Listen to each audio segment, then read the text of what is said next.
Halo Sobat Kebun Surgawi, saya Habib Fohar. Saat ini sedang ada di Desa Cihirup, Kabupaten Kuningan, Jawa Barat. Di sini saya sedang menggarap kebun yang dikelola dengan menggunakan sistem Sigma Farming yang digagas oleh Pak Adolf Hutajulu. Nah, apa sih Sigma Farming itu?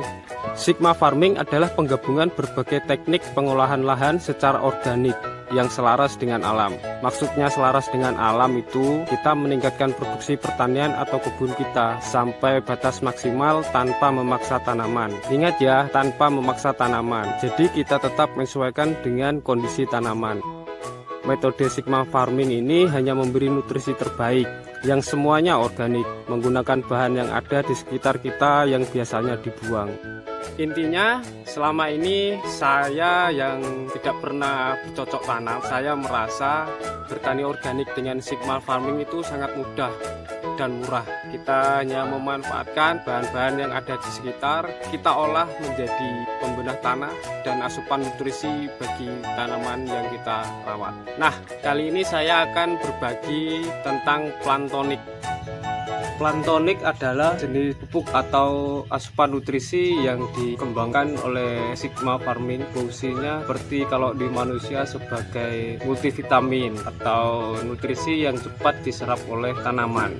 Dan tentu saja untuk makanan dasar atau pupuk dasarnya kita memakai kompos. Kompos itu jenis nutrisi yang penyerapannya agak lambat, maka kita menambah dengan asupan nutrisi yang cepat diserap seperti plantonik, dan ada nanti banyak lagi jenis-jenis nutrisi yang lain. Seperti Pak Aldo bilang, di Sigma Farming ini kita tidak pasrah dengan alam sebab tanah kita sudah terlalu rusak.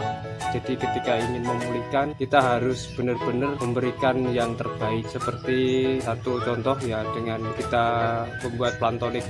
Plantonik dibuat itu mudah teman-teman, dan bahannya ada di mana-mana. Salah satu contoh yang kita buat adalah plantonik yang dibuat dari tanaman liar, yaitu kipahit atau insulin. Itu di mana-mana banyak ya didapat. Cara buatnya mudah, satu bagian dari kipahit atau insulin nanti kita campur dengan 5 bagian air, lalu diperam selama 3 bulan. Kemarin saya buat di tong ini ya, jerigen ini kemarin udah 3 bulan udah kita pakai. Kipahitnya ada sekitar segini ya, hampir setengah, lalu airnya segini 80%. Lalu penggunaan dari plantonik adalah untuk semua jenis tanaman, mulai dari tanaman keras sampai tanaman batang lunak. Tapi paling bagus menurut Pak Adolf ini plantonik digunakan untuk tanaman yang berumur pendek dan berbuah. Nah, plantonik ini untuk menambah umur supaya agak lebih lama dia hidupnya dan bisa menghasilkan buah yang lebih banyak.